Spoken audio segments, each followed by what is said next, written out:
আলহামদুলিল্লাহ আলহামদুলিল্লাহ সবকিছুর জন্য আলহামদুলিল্লাহ।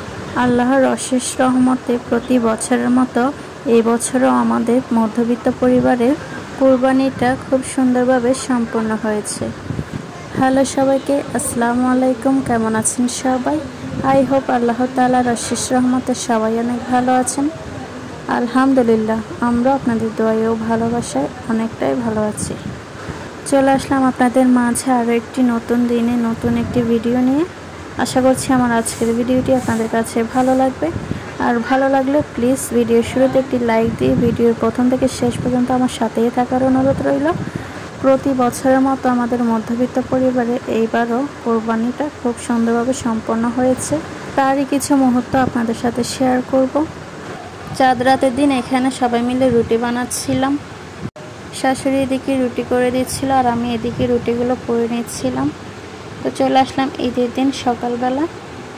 প্রতি বছর কোরবানি ঈদে একদিন আগে আমরা চাঁদ রাতে রুটিগুলো সবাই মিলে বানিয়ে রাখি।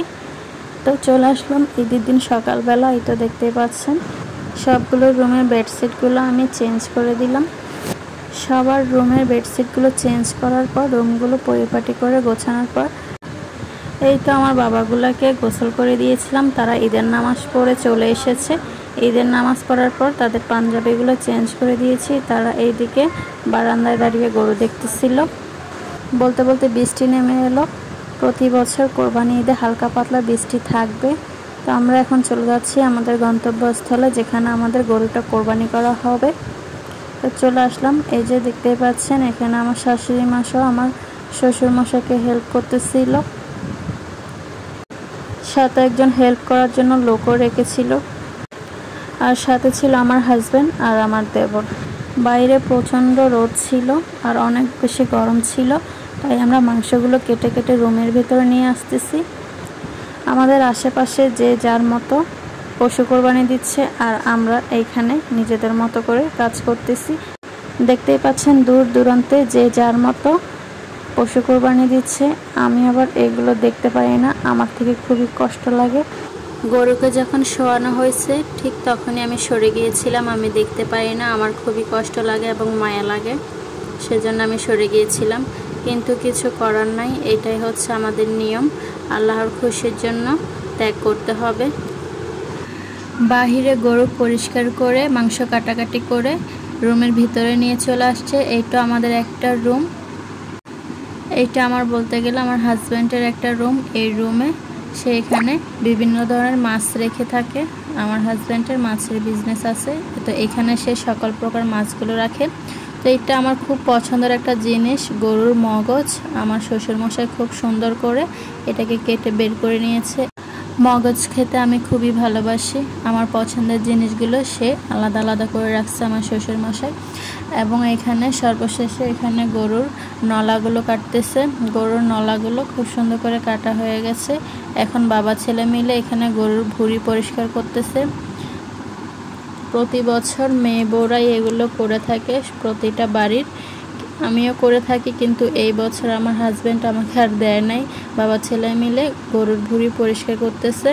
তারপর এগুলো কাটাকাটি আমি করলাম, আমি আর আমার শাশুড়ি মিলেই করলাম। আমাদের কষ্টটা একটু কমাই দিল আর কি। তো এখানে খুব সুন্দর করে পরিষ্কার পরিচ্ছন্ন করে গরুর ভুঁড়ি তারা পরিষ্কার করে নিয়েছে। তো গরুর ভুঁড়িও পরিষ্কার করা হয়ে গেছে। আর এইদিকে বাইরের ওয়েদারটা দেখুন, একদম মেঘলা মেঘলা, হালকা পাতলা বৃষ্টি পড়তেই আছে। সকাল থেকে প্রচুর রোদ ছিল, কিন্তু এখন হালকা হালকা বৃষ্টি হচ্ছে। তো আমাদের গরুর কাটা প্রায় শেষের দিকে। এখন আমরা সবাই মিলে আমাদের বাসায় চলে যাচ্ছি। মাছের যে রুমটায় আমরা গরু কাটাকাটি করলাম সেই রুমটা ভালোভাবে একদম পরিষ্কার করে ডিপ ক্লিন করে এই তো আমার হাজব্যান্ড চলে যাচ্ছে। চারিদিকে যে যার মতো পানি দিয়ে পরিষ্কার করে নিচ্ছে যার যার এরিয়া। তো এই তো চলে আসলাম বাসায়। এখন আমার হাজব্যান্ড এখানে মাংস মাপামাপি করতেছে। আমার শ্বশুরমশাই আর আমার হাজব্যান্ড এখানে মাংস মাপামাপি করতেছে। আর এখানে 3 ভাগ করবে, আত্মীয় স্বজনদের জন্য আর অসহায় কিছু মানুষদের জন্য, যেটা আমাদের নিয়ম। আর এইদিকে গরুর নলাগুলো কেটে আলাদা করে রেখেছে। আর এইদিকে গরুর কলিজা আর ফ্যাপসা এইগুলো কাটার দায়িত্ব আমার। যার যার ভাগেরগুলো তো তাকে তাকে দেওয়া হবে। এইদিকে শাশুড়ি মা সবার জন্য আগে 3 কেজির মতো রান্না বসাই দিচ্ছে, সবাই সকাল থেকে না খাওয়া, সেই জন্য যারা যারা কাজ করছে আর পরিবারের সবার জন্য কিছুটা মাংস রান্না করে নিয়েছে। এই তো আমরা খেতে বসে পড়লাম, আমি এখানে খেতে বসলাম। প্রায় দুপুর 3:30 বাজে। ভুঁড়ি তো পরিষ্কার করে দিয়েছে আমার হাজব্যান্ড, এখন ভুঁড়িগুলো কাটার দায়িত্ব আমার। মাংসটা একদম নরম গলে গিয়েছে দেখতে পাচ্ছেন। তো বিসমিল্লাহ করে একটু লেবু চুপে খেয়ে নিলাম কোরবানির মাংস। বিসমিল্লাহ করে খাওয়া দাওয়া শেষ করে এই তো গরুর কলিজা ফ্যাপসা নিয়ে বসে পড়লাম। এগুলো কাটার দায়িত্ব আমার। তো এখানে গরুর কলিজা ফ্যাপসা এগুলো তো আমি কাটতে বসে গিয়েছি। আর এইদিকে এই মাংসগুলো রেখেছে বাসার জন্য। এই মাংসগুলো দিয়ে যা যা রেসিপি করব আপনাদের সাথে শেয়ার করব।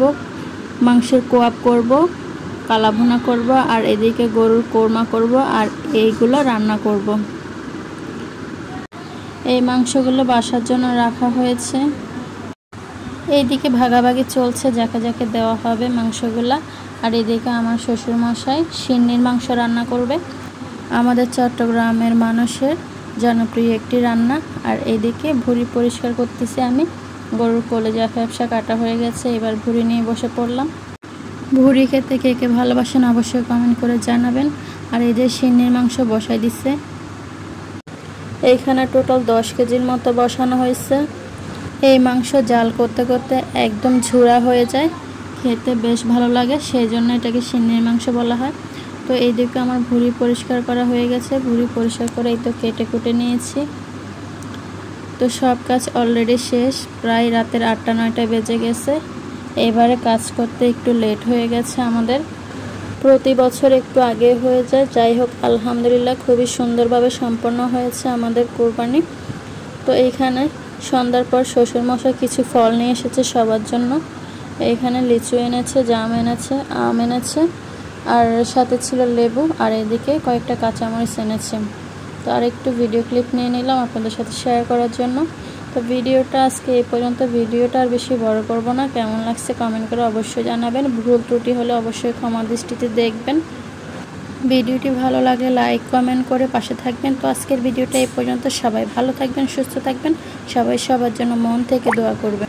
আল্লাহ হাফেজ সবাইকে।